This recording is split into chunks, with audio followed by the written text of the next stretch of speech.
All right. I better say something good since we're recording. All right, guys, welcome. We're going to get into it. We're going to continue on our discussion. This week, we're going to talk about prospecting. So, Greg, what we do is every week, and we talk about different aspects of the business, how to build our business, whether it's prospecting, lead follow-up, going on appointments, handling objections, just stuff that is all business building aspects. Because we were talking. So I met Greg at Shareholders in Orlando. We were talking by the pool about just this business, and we were talking about prospecting. And so what we do every week on this call is we really try and talk about tactical things that we can put into practice every single week, that we come away from this call with a few things that we can say, okay, I can put this into practice like this week and make some money from it this week. And that's what we really want to do, each one of us. And everybody on this call actually is a prospector in some way, shape, or form. Some of us doing it more than others, but the more we can, inch towards more prospecting, whether it's to our past clients, our center of influence. Some people are door knockers, some people call expired listings, but just a little bit more towards some lead generation activities, and not being so passive and just waiting for business to come to us, and not being so passive in just like hoping and praying that something's going to come along. It allows us to take some degree of control back. And wouldn't that be nice? Doesn't that feel good? I mean, do you guys ever feel in this business like maybe you don't have total control? You ever feel in this business like maybe you're just kind of a little bit of a victim, or that you just are, maybe you get lucky when you get a deal? Like, how about just taking control back? How about just taking responsibility back? Wouldn't that be a nice thing to do? Rather than feeling like, okay, whichever way the winds might go, maybe I'll get lucky and get a deal today. How about coming more to a point where it's like, you know what? I'm going to go out and do the activities that it's going to take, and I'm going to find a goddamn deal today. Wouldn't that be a better place to come from? Wouldn't that feel better? How would that make you feel, knowing that you can go out and find business at will? Total game changer. Then you don't become a doormat to people anymore. Unfortunately, that's how a lot of agents are raised in this business. You almost become, I'm speaking a little, that's kind of an extreme way of thinking about it, but a lot of agents are almost taught to be a doormat because they're so desperate for business. So we're going against that grain. We don't want that. We would rather discuss how to really support everybody on this call to learn how to be the driver of their business, take total responsibility in being able to develop business on their own accord, through their own responsibility, through their own efforts, and say, I have the ability to develop business. And this way, you don't have to be at someone else's kind of beck and call if you don't choose to be. So let's get back into prospecting. And ultimately, that's where it all starts and ends. So next point on prospecting, we need to work the following lead sources daily. The following lead sources daily. These are going to be the most important, most effective lead sources for prospecting. There's a whole lot of lead sources, but these are the most effective. And they're kind of in this order. Number one, past clients. There is no more effective lead source than a past client. It's number one. Now, if you're a new agent and you don't have past clients, okay, fine. You skip over that one. But even if you have one past client, or if you have 100 past clients, you have to be in communication with your past clients. They are the number one lead source. Why is that? Why are your past clients your number one lead source? Because they know you and trust you. They know you. Yeah. They trust you. They like you. They want to support you. They really, really do. Number one is past clients. Number two, center of influence. Number two is center of influence. Now, we all have a limited number of past clients, right?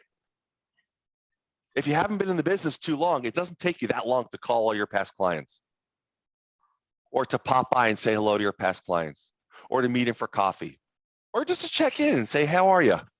And talk to them every 2 to 3 months. What can I do for you? I miss talking to you. How have you been? How's your family? What can I do for you? You know, I found that most people need to do one of 3 things. They either are looking to buy a bigger house or maybe downsize and get a smaller house or looking to invest. Which one of those 3 are you looking to do? Right? Or who do you know? I've got a goal to sell a home a month or 2 homes a month or 5 homes a month. Who do you know? Who in your life can help me achieve that goal? I would love to help the people that are important to you in your life. Who do you know that needs some help from a great real estate agent like myself? Now, your past clients are a limited number of people. So then we move down to number 2, center of influence. Anybody that you know and that knows you, primarily on a first name basis, right? Friends, neighbors, family, business people. Who do you give business to that gives business, you know, that you expect to get business back? Dry cleaners, accountant, attorney, a restaurant that you go to, the gym that you go to. Who's in your center of influence? Same with past clients. They know you, they like you, they trust you. Now, they haven't done business with you per se. Some have. But do these people want to support you, your center of influence? Of course they do. Are you talking to your center of influence? Oh, they know I'm in real estate. That doesn't count, dude. It doesn't matter if they know you're in real estate. This happens all the time where your center of influence will buy or sell with someone else. Or their next door neighbor will buy or sell with someone else. Or their sister will buy or sell with someone else. You have to participate with these people. They can't just know that you're in real estate. Are you guys really working your center of influence? Mike Aronsky, take yourself off mute. Are you really working your center of influence? Your past clients? You have such great, loyal past clients. I know you do. Are you working them at the level you should? I am definitely not working them at the level that I should. I think that's one area that we're working right now to get organized, because it always feels like kind of the next group of clients is up. And truly, when all I have to do is make a phone call and I usually get a referral out of it. It's really bad actually. But you know, you get so into the thick of some deals and working with some clients and showing properties and having listings that, you know, you get out of that time block. So that's kind of one thing that we're working on here, is getting organized so that I can be making those calls, following up with folks, and I know it's going to drive the business forward.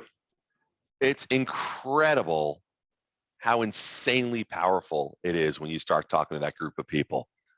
And we're talking about, oh, let's do this social media campaign. Oh, we can call expired listings, or let's cold call, let's door knock, hold on a second. These are the people that would love to give us business if we just called and took care of them. Do you have to do anything like exceptional or crazy? No, you just call them up. Hey guys, it's Mike. How are you? I was thinking about you. How have you been? How's your family? How's the house? What's new in your life? It's been a crazy market. It's been absolutely crazy. I wanted to call and see what questions you might have. Is there anything I can support you with real estate? Right? Who do you know in your life that needs help from a great real estate agent? You know, people like you are just so important to me. I want to make sure you're getting the best level of service, and the people that are important to you in your life are getting the best level of service. Who can you think of that might need to get a bigger home or a smaller home, or maybe that wants to invest? Like, you just start having these conversations with people from an authentic place where you really care. Holy shit, it's crazy how they open up to you. right, Mike? You said it yourself. You call people, they send you a referral. They just do it. Everybody think right now of your favorite restaurant, right? Pretend you didn't have breakfast today and you're skipping lunch and you get to go to your favorite restaurant tonight for dinner. Your favorite restaurant. Not only that, your favorite meal at your favorite restaurant. Can you picture it? Can you picture it? Oh my God. Have you ever shared that restaurant with a friend? If somebody says, hey, I need a place to go tonight, what do you recommend? Where should I go? I need a good restaurant. You're going to recommend that restaurant. Why? Because you had a good experience there. Because you love the food. Is that restaurant giving you a referral fee to send people there? No, you just love it. That's how your past clients feel about you. That's how your center of influence feel about you. They want to refer you. Sometimes they think you're busy though. Sometimes they think, oh, you know what, Ray? This guy, he's so busy. This is only a $400,000 buyer, or this is only a $600,000 listing. I think he always works with like the $1 million stuff. I don't want to bother him with just a $600,000 or $700,000 listing. Or you know what? I don't want to bother, Danny with, it's a $2 million listing, but she's crazy. I'd be burdening him. She's crazy. My neighbor's a nut job. I just don't want to do that to him. No, nut jobs are my specialty. Please bother me with her, right? You need to call these people and say, you know what?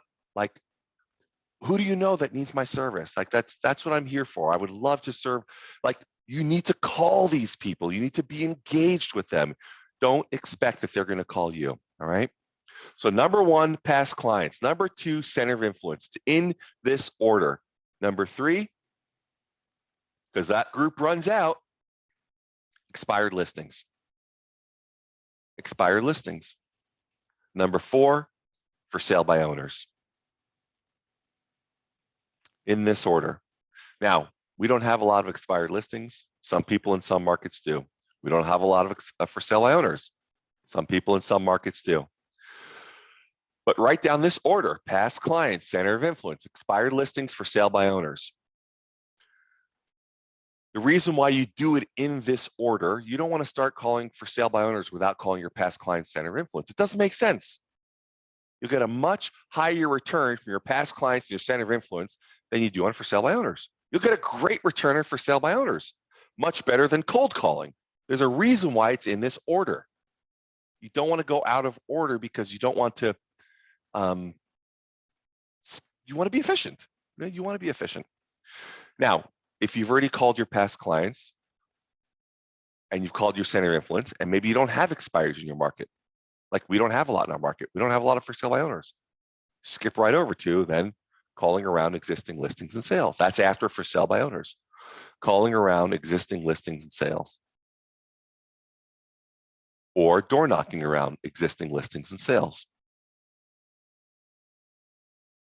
Just calling or door knocking.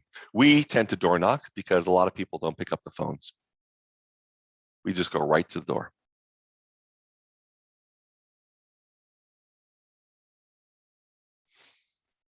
And then we'd add in here, of course, open house if you have listings. Open houses these days are great. And that's always a great thing to do.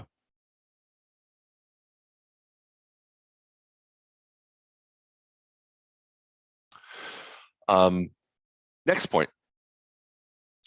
If you do choose to call expired listings in for sale by owners, call them around 8 a.m., 12 p.m., and 7 p.m. Call them 3 times a day until you reach them. If you can't reach them by phone, go to their door. That's the level of intensity that it takes if you're going to work expired listings and for sale by owners. Get incredibly intense. Call them in the morning, call them in the afternoon, call them at night, go to the door, right? Sean's got a lead, David, that you're following up with, right?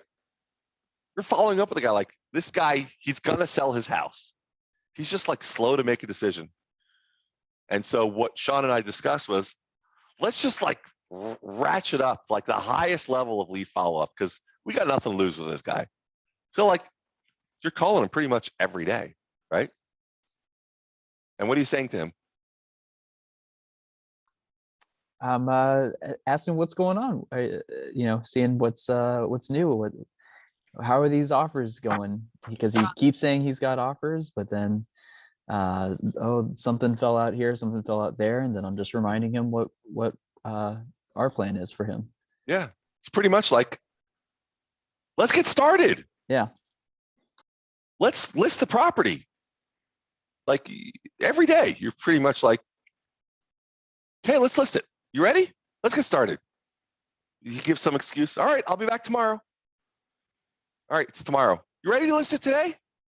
We're here, we're ready. Let's get going. Okay, you're waiting for somebody else to give you a phantom offer? Fine. We'll be back tomorrow. Like, we're just like, we're not shy about it. Next point, you need to make a minimum of 10 to 12 contacts per hour when you prospect. You also need to prospect a minimum of 2 hours per day, no matter what your goals are for the year. Now, the guys on my team, we set a minimum of 3 hours. They have set a minimum for themselves of more like 4 hours or 5 hours. Why? Why not, right, guys? I mean, seriously, what the hell else are we going to do, right? We've got goals. And, Sean, you door knocked how many hours yesterday? 4.5? Yeah, 4.5. Yeah. And Chad, you went 3 hours and a half, 3 hours and 40 minutes, was it? Yeah, 3.5. Yeah.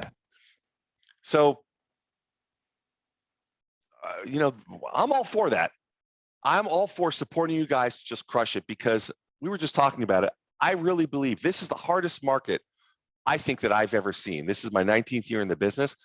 I have not seen, Mike Oronsky, would you agree? This is kind of the hardest market that you've seen you've been in the business how long? Like 5-6 years?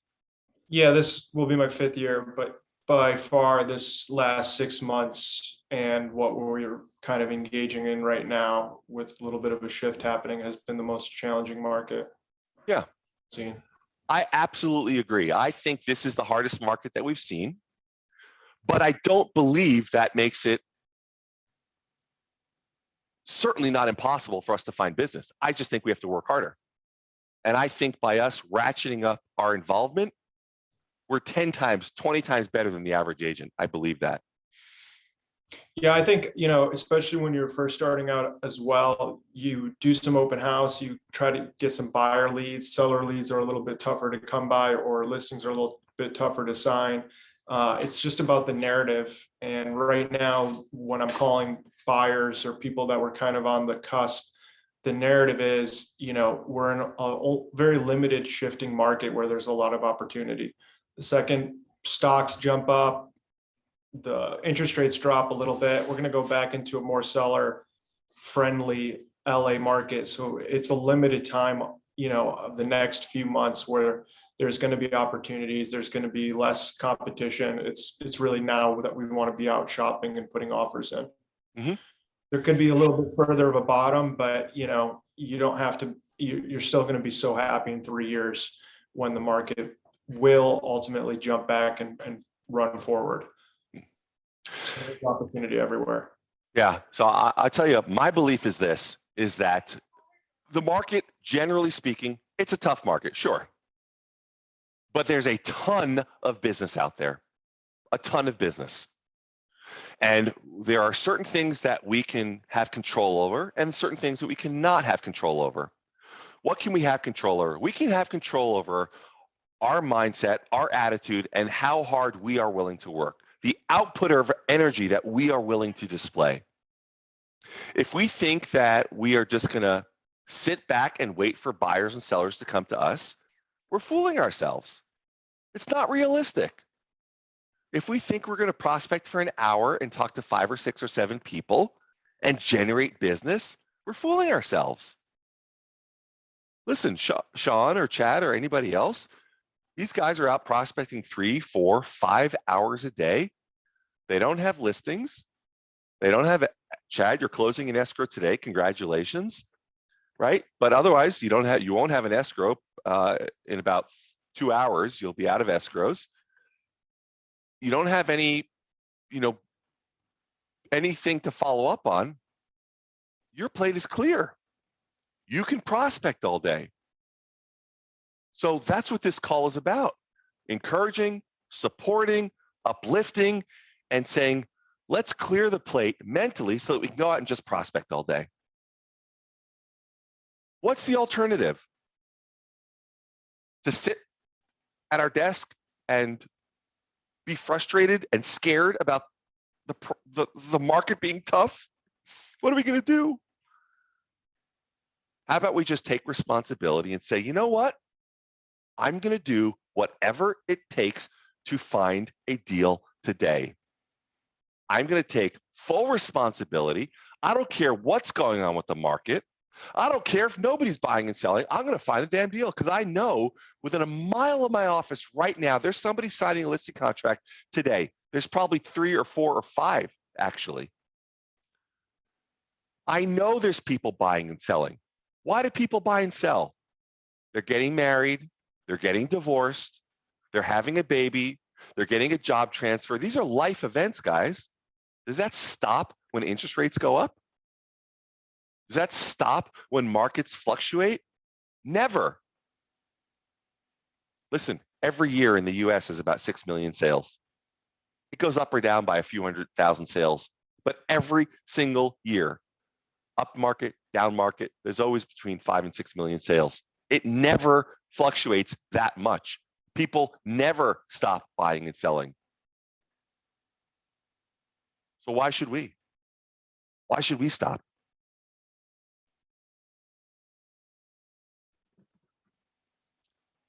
So the best thing we could do right now in this quote unquote challenging market or tough market, stop listening to all the naysayers and just say, you know what? Let's take control. Let's take responsibility and just do more. If you're not a prospector, if you've never done it before, don't just ramp up to 5 hours a day on day one. Do an hour. Talk to some people. Get uncomfortable. Talk to, do something you haven't done before. Right? Go from 1 hour to 2 hours to 3 hours. Just keep building and building. If you're feeling uncomfortable, you're growing. If you're feeling uncomfortable, you are exactly on track to success. Exactly on track. It's exactly the way you should be feeling. I got excited about that point, sorry. The point was you need to make a minimum of 10 to 12 contacts per hour when you prospect and prospect a minimum of 2 hours a day. And look where it led me. Oh my God, I love prospecting. I do love prospecting, guys. You know why? And I'll tell you, I love prospecting, not because is it so much fun to talk to people? Is it so much fun to get hung up on? No, I'd have to say no, it's not. But, where else, it's the great equalizer. Where else do we have an opportunity where you don't have to have some sophisticated education or degree? You don't have to have some fancy family, we don't have to have a last name of Rockefeller, right? To be, some sophisticated pedigree. You don't have to be or have anything to have success in this business. You just have to say, you know what? I'm sick and tired of being sick and tired. I'm going to make a decision to do something better, to do something bigger, to do something bolder. That's it. You make that decision, the world is your oyster. Like that, it happens in an instant. That is cool. That's what prospecting does. It's so, so cool. Not only does it let you have a level of success, but it gives you something even more powerful, which is an internal power, right? You ever have those days, guys, where things are going right and you just feel invincible? You feel unstoppable because you've done something bold. You've taken a stand for yourself. That's what this offers to you. So I'm a big fan of prospecting and what it does for you, not just for your bank account, for your confidence. Next point on prospecting, turn off your phone and your computer and don't check your voicemail or email until after your prospecting is complete. Now, if you're using your phone, your cell phone for prospecting, obviously, if you're using a dialer, if you're using Vulcan or one of these systems, you need your computer for that. But this point really is all about eliminate distractions. It is so easy to get distracted. Social media, anyone, right? News, what's going on in the market, emails. It's so easy to get distracted. Eliminate distractions. I've known a lot of people, they would take their phone as soon as they walked into the office, give it to their assistant. If they don't have an assistant, turn it off, put it in a drawer. My friend DeBrima, who is up in Washington, outside of Seattle, he built on his property, he's a really successful agent. He built on his property a little like tiny house. It's an office. And he built a bathroom in his office, and like he would never have to leave. Like he would lock himself in there. He would not allow himself to leave his prospecting office until he got his contacts in. So he like built this thing with a bathroom, with everything. Like he's like, I'm locking myself in there. I have water, I have a bathroom, I have everything, and I am like committed to doing what I have to do, and I will not leave until I make my contacts. He just eliminated any retreat points, right? No phone, no news, like nothing. I'm just going to prospect. Sometimes we have to do these little mind tricks with ourselves. That's where accountability comes in, right? We can hold each other accountability. We can start accountability groups. If you need that, we start that. But anyway, turn off distractions. Determine what your main distraction is.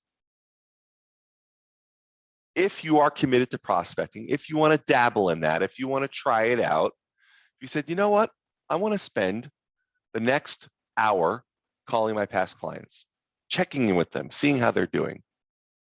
And if you carve out 1 hour and you end up doing it for 15 minutes and then you stop, determine, wow, that's interesting.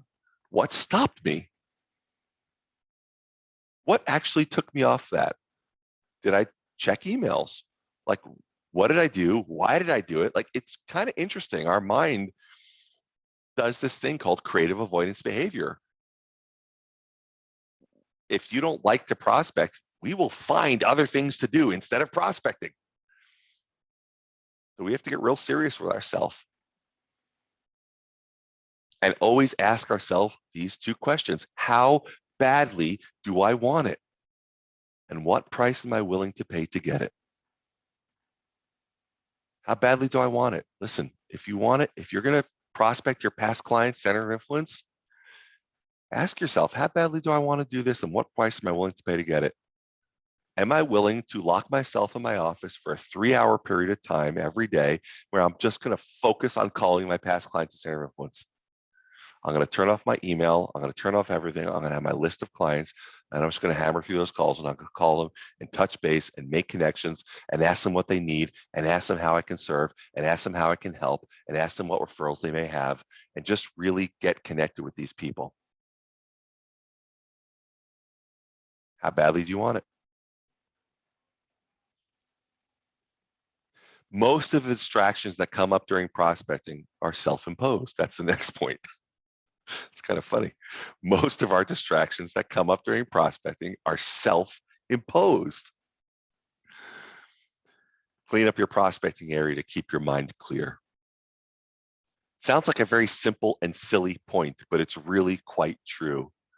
If you're going to prospect, anybody, let's say you want to prospect your past clients in your center of influence. One of the best ways to do it is go to a clear area. When you have a clear desk, you have a clear mind. You try to do it in the papers all over the place and everything. Just imagine like going into an office or a room where it's empty. There's nothing but a desk and a chair and a phone, and you walk in and you have a piece of paper with a bunch of names and phone numbers, which is your past clients. And all you have in there is a desk, chair, and a phone. And you start with the first client, and you have no emails to look at, and you have no distractions, and you have no notes jotted on this paper and that paper and this post-it and everything else. And there's no kids in the other room running around, and there's nothing going on. You can literally stay focused without distractions. That may or may not be doable for a lot of people, but the point is that when you prospect, like in our office here, guys, for those of you that have been in our office, each prospecting station is very simple. It's very clear. It is a desk and a chair, and that's it. Some have phones, and some you just bring your cell phone. Focused. Next point, while prospecting. Start prospecting at the same time every day and finish at the same time. If you have an accountability partner, have a conversation with your accountability partner before you start and once you finish. So starting and stopping at the same time every single day.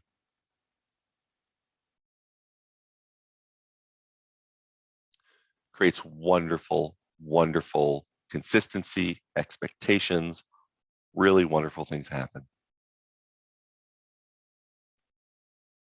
Sean, what time do you go to the doors each day? 2:00. 2:00. Every day at 2, you're out the door. You have a certain expectation. You know where you're supposed to be every single day. And every day you're at the door for pretty much 4 or more hours a day. It happens every day. Every day.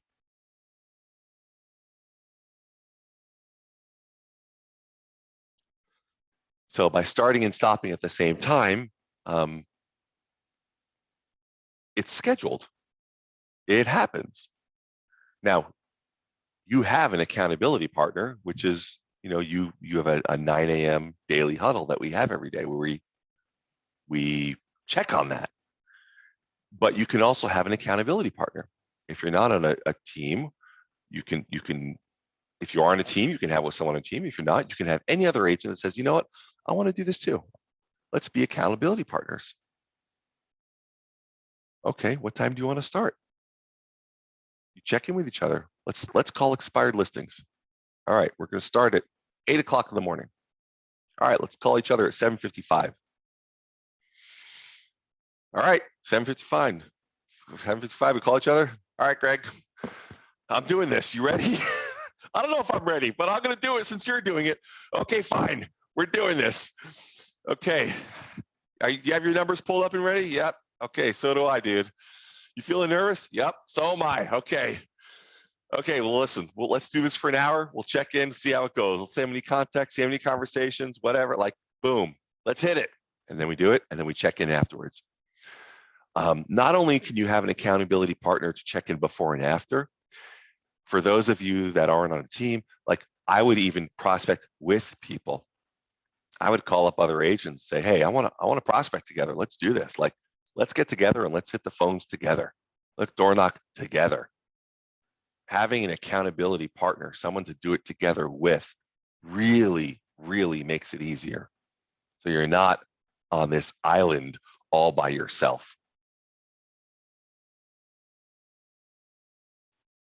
Much, much, much, much better to do that with a partner.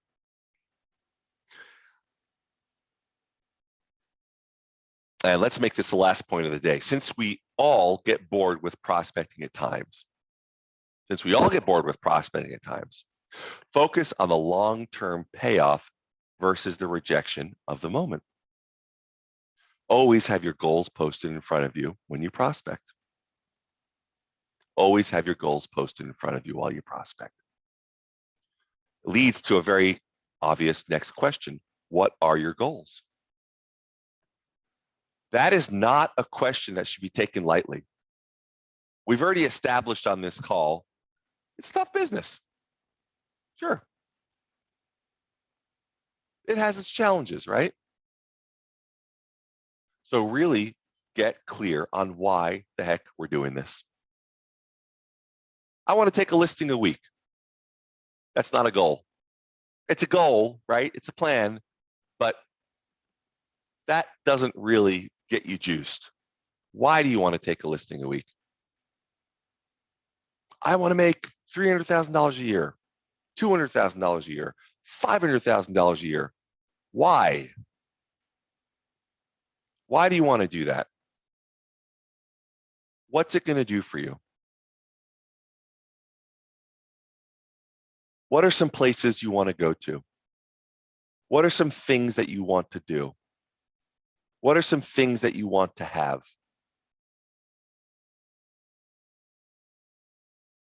Take some time and make a list. Write down on a piece of paper, write 1 through 20. Write 20 reasons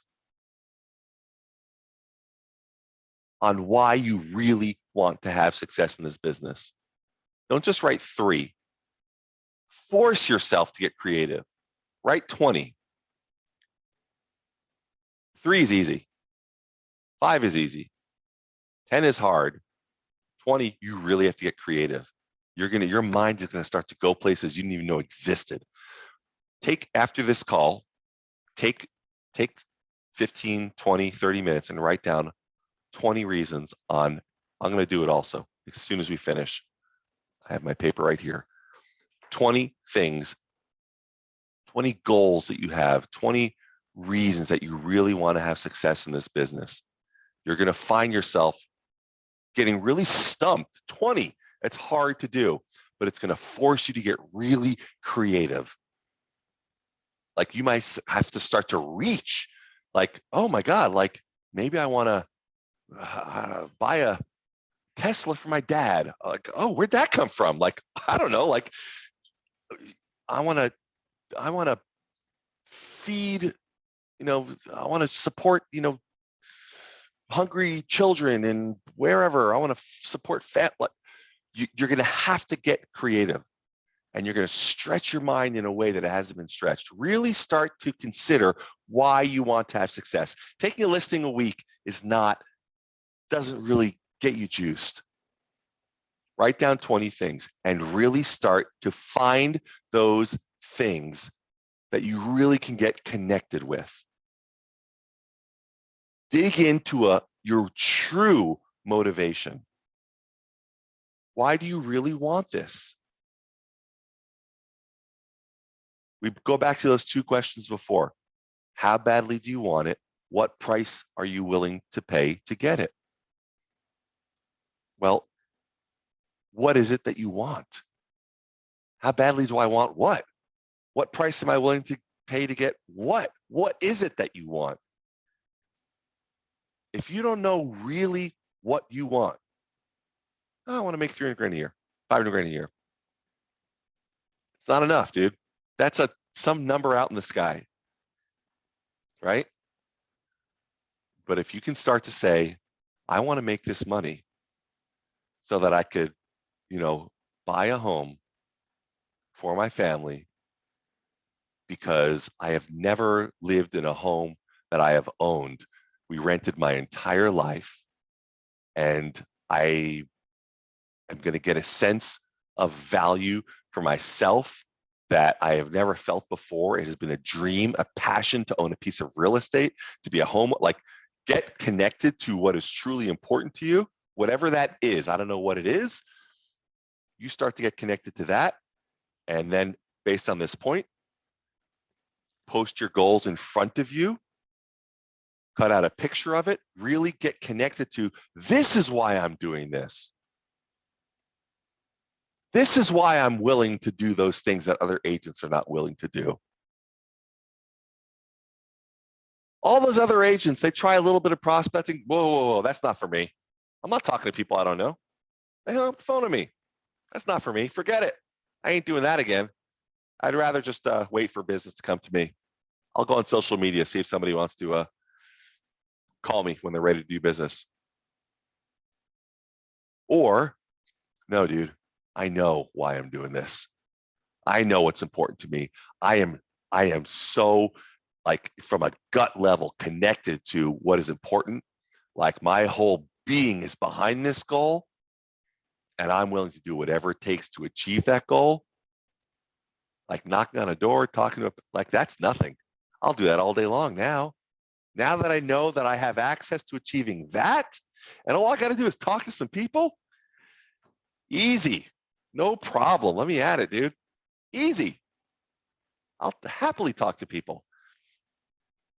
And then it really becomes fun because then you get to do it. You don't have to do anything. I get to do it. So it gets really fun when you really, really, really get like intimately, deeply connected to your goal. Something that really rings your bell. Can't be someone else's goal. Oh, I want to get a Rolex. I saw this guy with a Rolex. Oh, so-and-so has a super nice car. I should get one of those. Yeah, you don't even like cars, dude. You don't even like Rolexes. It's got to be something you like. Something that really resonates with you. Make that list. All right. That was fun. Well, I had fun at least.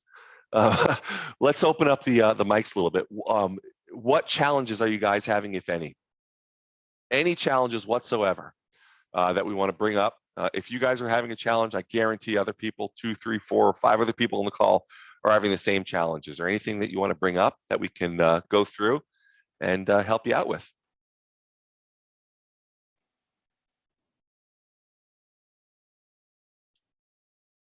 Yeah, I think something I'm just thinking about right now is, on prospecting, I think I understand with for sale by owner expire, it's calling past clients, but, how are you identifying, if you're going to be cold calling or just prospecting a neighborhood, how are you identifying a neighborhood that you want to be calling?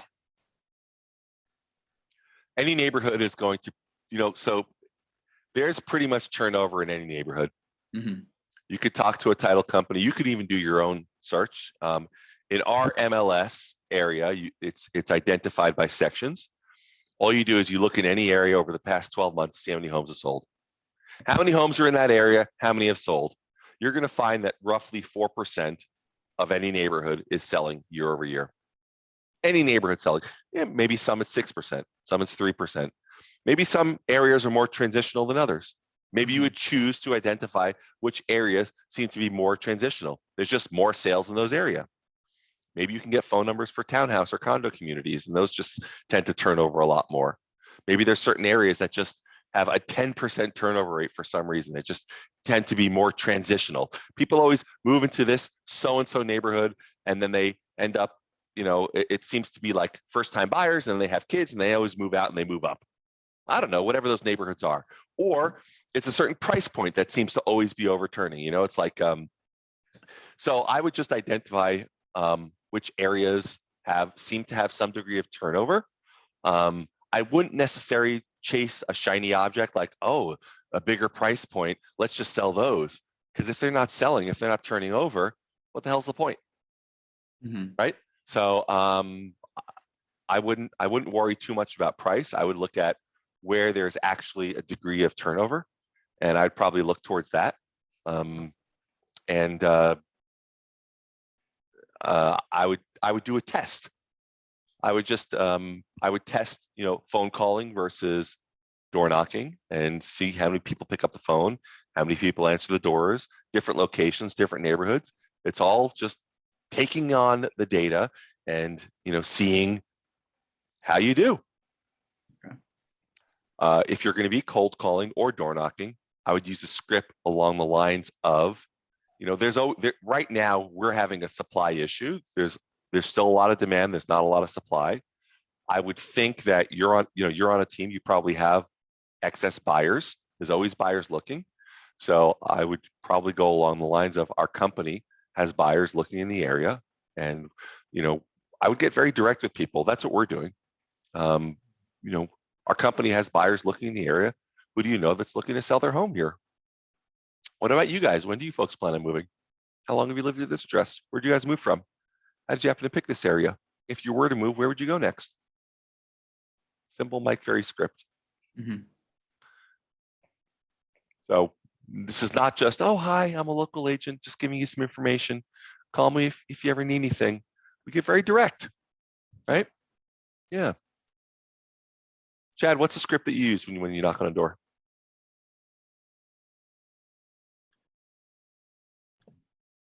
Do you know? Hi, my name is Chad with EXP. I said, can you think of anyone that we sell homes in the area? And can you think of anyone that needs to buy either now that we modified it? Can you think of anyone that needs to buy a bigger home, a smaller home? Do you know anyone that needs to upgrade? Who do you know in the neighborhood that needs any real estate help?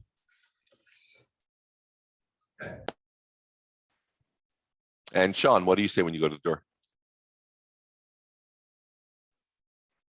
Yeah. Who do you know that needs to buy or sell in the area? When are you planning to move? How long have you been here? If you were to move, where would you go? All that kind of stuff. Whoops. So it's really just going to chat with people and ask them some questions. Mhm. That's all. It's question based. Hi, my name is Aaron. I'm a real estate agent. I'm coming by today because we're looking for homes in the area for the buyers that our company is working with. Who do you know in the area that's looking to sell their home? Mhm. Is there anyone you can think of? What do you think is the next home in the area that's going to sell? What about you guys? When do you folks plan on moving? How long have you lived at this address? Cool, 10 years? Awesome. Where'd you guys move from 10 years ago? That's great. So I'm curious, if you were to make a move, where would you go next? Mhm. A bigger house. Wow, what's important about a bigger house? You're having kids. Good for you. So when would that be? It's just getting in front of people and having conversations. Mhm. And when you actually look at the numbers, when you see 4 or 5% of a neighborhood turning over every year, that means out of every 100 people you talk to, 4 or 5 of those people are doing something this year. The numbers are staggering. Like, you just talk to people and you get good, you start running into business. Mhm. It's really straightforward. Really straightforward. Cool. Okay. So I'd start with neighborhoods that seem to have some degree of turnover. Okay. Perfect. Yeah. Thank you. Cool. Anybody else have any issues that they're currently dealing with? All right, good stuff. Guys, thank you so much for your guys and gals. Thank you so much for your participation. I love chatting with you all each week. Keep up the great work. Let me know if you need anything in the meantime. Otherwise, I will see you in 1 week on this call. Have a great one. Go crush it.